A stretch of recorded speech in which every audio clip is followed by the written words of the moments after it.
जे ଯେତେବେଳେ ଡାକିଛନ୍ତି ସେ ଆସିଛନ୍ତି ଶେଷ ହେଲାଣି ଟିକେ ଶୀତ ହେଲାଣି ଟିକେ ଜୋର ଖାଇ ଜ୍ଞାନୀ ବାବା ମା ଧନ୍ୟ ହେ ଈଶ୍ୱର ତୁମ ବୁଦ୍ଧି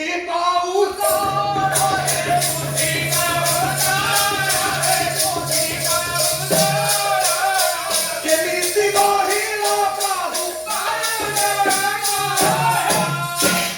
ଆକାଶରେ ଖଞ୍ଜି ଦେଲ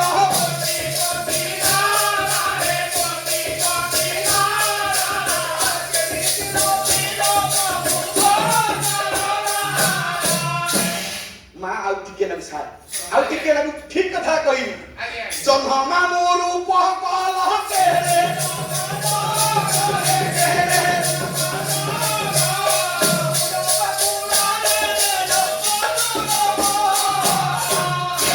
ଚାରି ଘଣ୍ଟା ପାଲାକୁ ଇଏ ଅଧଘଣ୍ଟା ପାଲା କେବଳ ଏକ୍ସିଲେଟର ବଢିଆ କଥା ନା ଖାଲି କହିଦଉଛି ସେଦିନ କୃଷ୍ଣ ଆସିଲେ କହିଲେ ଠିକ ଅଛି ବିଚାର ହବ ଆଉ ଆମ କୃଷ୍ଣ କୁଆଡେ ଗଲା କୃଷ୍ଣ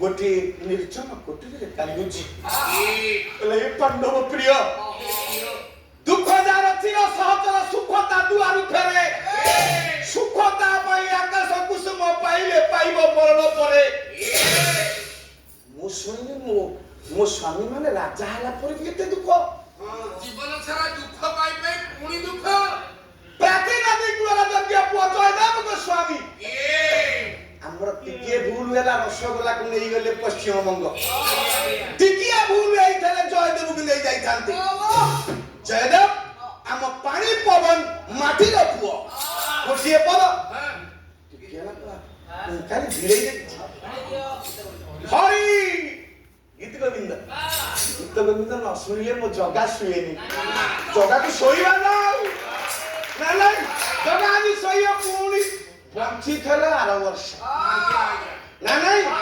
ଗୋଟିଏ ପଦ ଗୀତ ଗୋବିନ୍ଦ ଆମର ନୀଳାଚଳ ମିତ୍ର ଉତ୍କଳ ପାଲା ଗାୟକ ପରିଷଦର ଯିଏ ଆମର ସଭାପତି ଅଛନ୍ତି ସାର୍ ମୋ ବାପା ତାଙ୍କରି ଘର ପାଖରେ ଗୋଟିଏ ପରିବାର ଜ୍ଞାନୀ ମଣ୍ଡଳୀ ମାତ୍ର 1.5 କିଲୋମିଟର ଅରସପୁର କଲେଜ ଗୋଟେ ପଦ ଥାନା ନାଇଁ ହରି ହରି ଶ୍ରୀ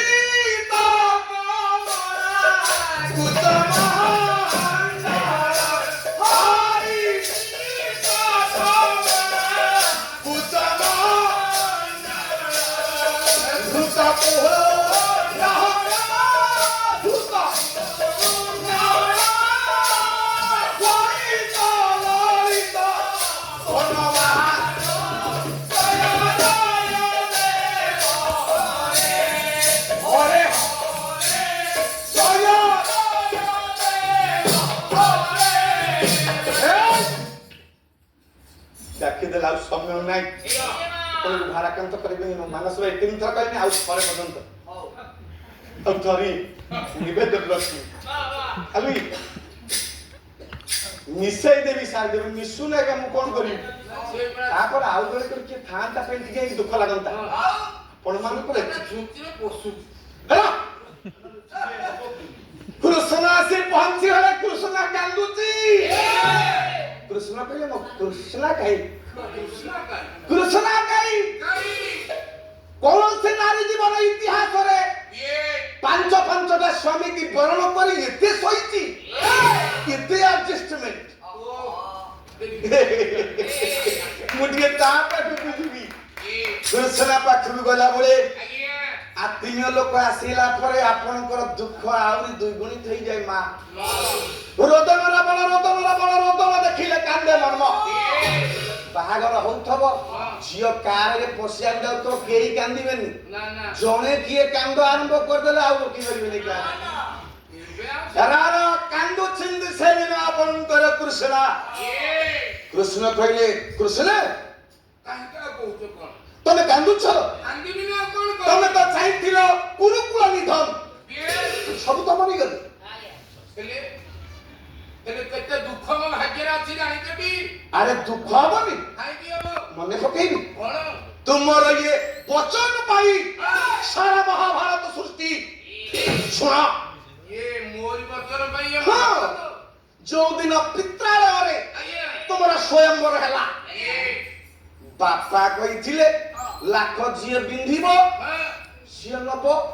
ସ୍ୱୟଂବରର ନିୟମ ସେଇଆ। କର୍ଣ୍ଣ ତ ଫିଟିଙ୍ଗ ହେଇକି ଆଇଥିଲା ଯୋଉଟା ଠିକ ସେ ତ ଠିକ ସରସନ୍ଧାନ କରୁଥିଲା। ସେ ଯଦି ଲାଖ ବିନ୍ଧିକି ତମକୁ ବାଇଥାନ୍ତା ଅସୁବିଧା କଣ ହେଇଥାନ୍ତା? ତମେ କଣ ମନା କଲ? ମନା କଲନି, ତୁମେ ଅପମାନ ଦେଇଛ। ଯଦି ଅପମାନ ଯଦି ବାଣିକି ସେଦିନ ରୋକିଥାନ୍ତା କଣ ଅସୁବିଧା ହେଇଥାନ୍ତା? ସେତିକି ନୁହଁ, ଯୋଉଦିନ ମୟ ଦାନବ ଘର ତିଆରି ଦେଲା, ନୂତନ ଘର ପାଣ୍ଡବ ମାନଙ୍କୁ ତମକୁ ଗିଫ୍ଟ ଦେଲା। ସେ ଘର ଶୈଳୀ ଆଜ୍ଞା ଏତେ ସୁନ୍ଦର, ତା ଭିତରେ ଯେମିତି ଜଳ ବିଷ୍ଠିତ। ଆପଣ ଦେଖିବେ ଏମିତିଆ ରଙ୍ଗ ବାହାରିଲାଣି, ରଙ୍ଗ ମାରିଦେବେ ଆପଣ ଜାଣିପାରିବେନି ଏ ଜଳ ନା କଣ। ମାନଗୋବିନ୍ଦ ଦୁର୍ଯ୍ୟୋଧନ 100 ଭାଇକି ନିମନ୍ତ୍ରଣ ଦେଇଦେଲେ ପାଣ୍ଡବ। ଶୈଳା ବା ଟିକେ ଖାଲି ସୂଚେଇ ଦଉଛି। ଯେତେବେଳେ ମାନଗୋବିନ୍ଦ ଆସିଛନ୍ତି ଘର ଭିତରକୁ ପ୍ରବେଶ କରିବା ପାଇଁ ଭାଇମାନେ ଭୂରି ଭୋଜନ ଦେବେ, ଆନନ୍ଦ ଉତ୍ସବ। ସେତିକି ବେଳେ ମାନଗୋବିନ୍ଦ କହିଲା ଭାଇମାନେ ଖାଇ ପିଇକି ଯିବା, ଚାଲ ଘରେ ପ୍ରବେଶ କରିବା। ଦେଖିଲା ବେଳକୁ ଇଏ ଜଳ ପରି ଲାଗିଲା। ମାନଗୋବିନ୍ଦ ଟେକିଲା ଲୁଗା, ଟେକିଲା ରଙ୍ଗ ପର୍ଯ୍ୟନ୍ତ ପକେଇଲା ବେଳକୁ ଦ୍ରୌପଦୀ ଥିଲା ଦୂରରେ ହସିଦେଲା।